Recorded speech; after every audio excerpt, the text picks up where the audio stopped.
Hey, yes, your girl Ashley, and I'm back with another video. This is Made Holy Ministries, where we're to be holy just as the Lord Himself is holy. There is some noise in the background, but please do disregard it. They're cutting grass on the other side, and I am pretty close to the road as well, so you guys may hear a lot of cars passing by. Before I get into the word, I just want to say that if you guys do feel led to sow by the if you guys do feel led by the Spirit to sow into my ministry, my information is down in the description below. The reason I am saying this pretty early in my videos because I don't know if many of you guys are making it to the end of my video to hear me say it, so I wanted to say it now so that you guys can hear it. But with that being said, let's get into the word. As you guys can see by the title, it's something along the lines of waiting for the Lord. And this word, I was supposed to put it out last week, so do forgive me. But I wanted to mention, this is not about waiting for the Lord concerning certain things. Like, this is not about the understanding of timing. When it's not about that. It's not about timing really.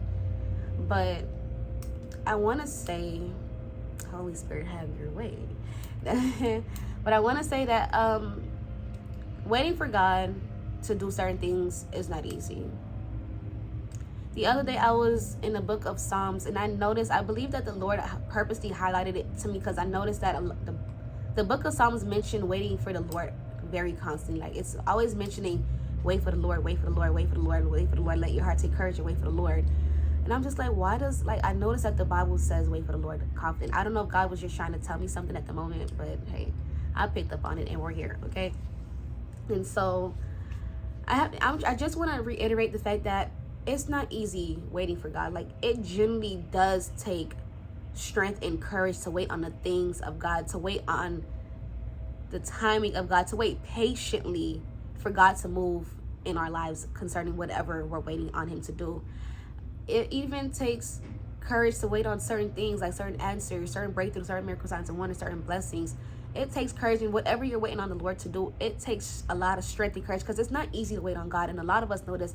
If it was easy for us to wait on God, many people would have continued to walk their walk with Christ. A lot of people gave up because they're not willing to wait on God's best for their lives. I'm not going to talk about them, but I'm going to talk about us, those who are waiting for the Lord. You have to understand that it takes a lot of strength. You have to understand how strong it makes you to wait on God's timing, because 1,000 years for us is a day to the Lord. 1,000 years for us is a day for the Lord. So it takes so much strength, so much courage. And I never understood what David would say when he was like, wait for the Lord, he would say, wait for the Lord, let your heart take courage, wait for the Lord. Sorry, I think he says one here in Psalms 31 verse 24, it says, be strong and let your heart take courage, all you who wait for the Lord. And I never understood what he meant by that, but it really does take a lot of courage. It really does take a lot of strength to wait on Christ. It takes a lot. And I also have some notes too, so that I could go by the notes that I have. But I just want to let you know, whoever that is still waiting on God, not to give up. And do know that even though that you feel weak right now, feel like you can't keep going on, do know that God will continue to give you the strength and the courage to keep running the race. Like, God chose you for a reason, and God knew that you could wait on His best to break generational curses, to get you out of certain things, to break certain patterns, to break curses off of your life. Like, God chose you for a reason. He knew that you would wait. Not many people are willing to wait on God's best for their lives, okay? Many are called, but very few are chosen, okay? Few are chosen. And you have to understand that it makes you very strong to wait on God's timing. It makes you very strong. It makes you a strong man or woman of God to wait on the things of Christ. Because, look, to wait on the things of Christ, to stand for a spouse, to stand and wait for God to deliver your family, to wait for God to bless you after He has taken everything from you, that takes a lot, because a lot of people will be like, I'm out. But for you to continue to stand and wait on God, you think that it's a light thing? That is not a light thing. It's not easy to wait on Christ. It's not easy, okay? So do know that you are a very strong individual to continue to wait on Christ. And do understand that if you've gotten this far, there's no need to go back now, okay? There's no need to go back now. There's nothing in the world, okay? And you done came this far. You might as well keep running the race to see the blessing on the other side, so that you can walk. Oh, I thought I seen some. So that you can walk into the promised land, okay? I don't know. But I also wanted to mention that the wait is here to teach us about patience. Patience is actually one of the fruit of the Spirit, which is, in other words, called long suffering. So we are long suffering, okay? Patience is long suffering. So sometimes people will say, oh, God, help me with patience, and they think that it's just a oh, just be still in this moment. No, it's a be still for some time. Wait on God for some time. You're going to suffer while you're waiting for a thing. Okay? Because waiting on God, once again, takes a lot of strength. It takes a lot of courage. It's not for the weak to wait on the things of Christ. It's not for the weak to wait for your spouse to get into place. It's not for the weak for God to send you elsewhere. It's not for the weak for God to take everything from you and tell you to trust him and live by faith and not by sight. It's not for the weak for God to take everything from you and tell you to, hey, you have to reach out to other people for help. It's not for the weak for that to happen. So do know that waiting on the Lord for whatever you're waiting for, it's not a weak thing. Like, if anything, you may feel like, oh, you're weak for waiting for the Lord. You're weak for still waiting for whatever the case is. You're weak for believing in what God said. God is honestly testing our patience. Sometimes it's a test of our faith. It is a test to see if we will continue to run the race. It's a test to see if we would give up, because many people have probably made it a year or two and then they gave up right after. You're still running. You're still running, okay? And God honestly gives us these prophecies. He gives us these words so that it could help us to hold on to hope for what is to come. It was mentioned in Psalms 119. It says somewhere in there, if I find it, I'll put it at the bottom, where he's like, your words are what gives me life. Like, they give me hope to keep going daily, because we know that if God speaks a thing, he will keep his word. He will perform what it is that he has spoken. His words will not return to him void unless they succeed. They accomplish what he has spoken for it to do. All right. So, yeah, patience. God is in the way. The way is teaching us about patience, and patience is a part of the fruit of the spirit, and fruit of patience is also, in other words, long suffering. Okay. We have to understand that slow and steady wins the race. Slow and steady wins the race. And this brought me to a part in the book of Proverbs, where it mentions how God is usually like letting it be known that those who like fast gain always lose them quickly. And I know that I know he was talking about money, but I feel like that's in life in general. Like, whatever you gain quickly, you can lose it quickly, depending on the situation. Like, as fast as you gain it is as fast as you can lose it, right? And I feel like it's the same thing with when God is trying to bless us, or when breakthrough is coming forth in our lives. Like, God does slow and steady for a reason, because he knows that the slow and steady path will lead to success.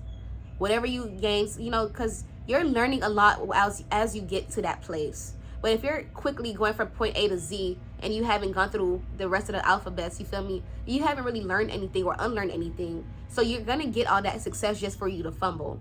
You're going to put on the crown just for it to be too big for your head, and it'll cause you to walk around in contempt, on puffed up and thinking that you're big and mighty. So God purposely allows us to go the long route into the promised land so that we could learn some new things and we could unlearn the things of the world. So slow and steady wins the race. Okay, y'all? Wait for the Lord. God is never in a rush. God is never in a rush. God does nothing fast when it comes to preparing us for something new. He wants to make sure that we are fully prepared for whatever that new thing is that he's about to give us. He wants to make sure that we're not prideful. He wants to make sure that we can endure, we can hold on to these things. He wants to make sure that we are mentally stable for this thing. He wants to make sure that we are fully prepared for whatever it is that he's about to give us, whether that be a home, a spouse, a vehicle, the finances, whatever it is. Because when it comes to like him giving you finances, he wants to make sure that you are a good steward over the money. If he's giving you a home, he wants to make sure that you could maintain the home. If he's giving you a vehicle, he wants to make sure you can maintain the vehicle. You know what I mean? If he's giving you a spouse, he wants to make sure that you know how to treat your spouse, how to understand your spouse, how to be there for your spouse, how to pray for your spouse, how to fight for your spouse. So God does everything slowly to make sure that we're unlearning things of the word that we thought that was helpful. Because a lot of us thought that we knew what love was until we came into Christ and was like, oh snap, I never loved that person. Because that was your own thoughts of love. It was a lustful love. Lust can look like love, basically, okay? A lot of us think, oh, we loved a specific person. The whole time you was lusting after the person. The whole time you was actually infatuated with the person. So God causes us to go the long route so that we could unlearn a lot of things, okay? Unlearn a lot of things of the world. Detach, be plucked up, be pruned of the things of the world so that he could build us up again, breaks us down to build us up again. Because honestly, I could say that I'm not the same girl that I was years ago. My mindset is not the same that it was back then. Certain things I wouldn't go for. Certain things I know that God would not play about me with. Like, you know too much to be doing that. You have too much wisdom to be doing that. You know what I mean?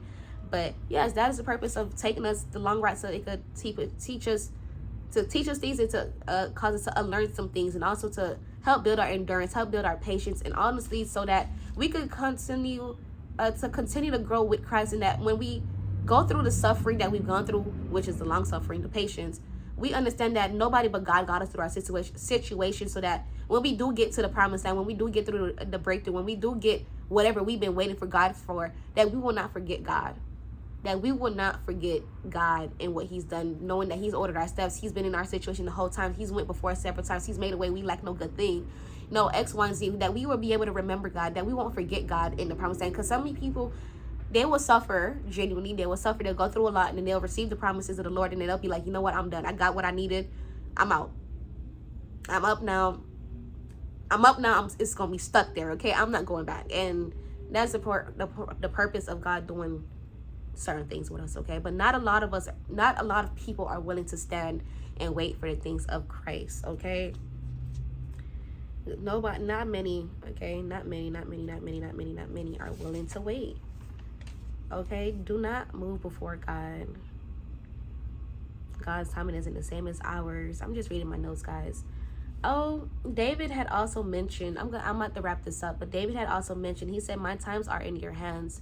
I didn't understand what he meant by that, but I understand that when it comes to the things of the Lord, like, first of all, we have to wait on God to move on our situation, meaning like on his appointed time, you know, at the appointed time, this would happen, that's going to happen.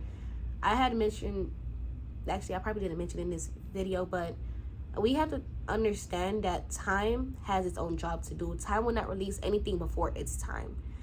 I probably mentioned it earlier, and if I did, I'm just going to scratch this out, but time has its own job. Time will not release anything to us before it's appointed time to release it. So job has its own time, so we can't get upset with time. Time don't belong to us. Time belongs to Christ. Time works for Christ. So yeah, God is out of time and we are in time, but time works for the Lord, okay? He made time and it belongs to him, not us. So we be thinking we have enough time to do certain things and we don't.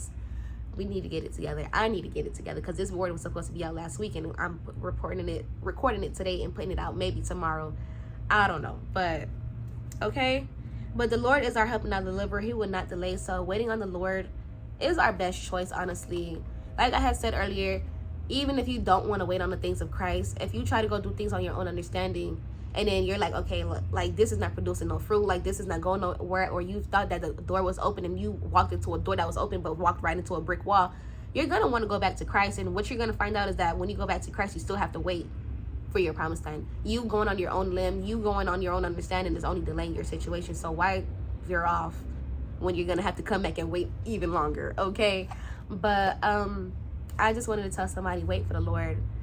It takes a lot of strength and it takes a lot of courage. You are a strong individual to wait for God, because not many are willing to wait for God's best.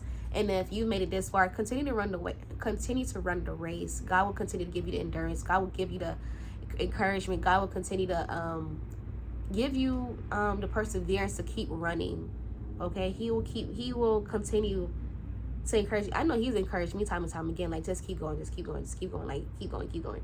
So I'm here to tell you, keep going, wait for God. You are doing well in waiting on God's best for you.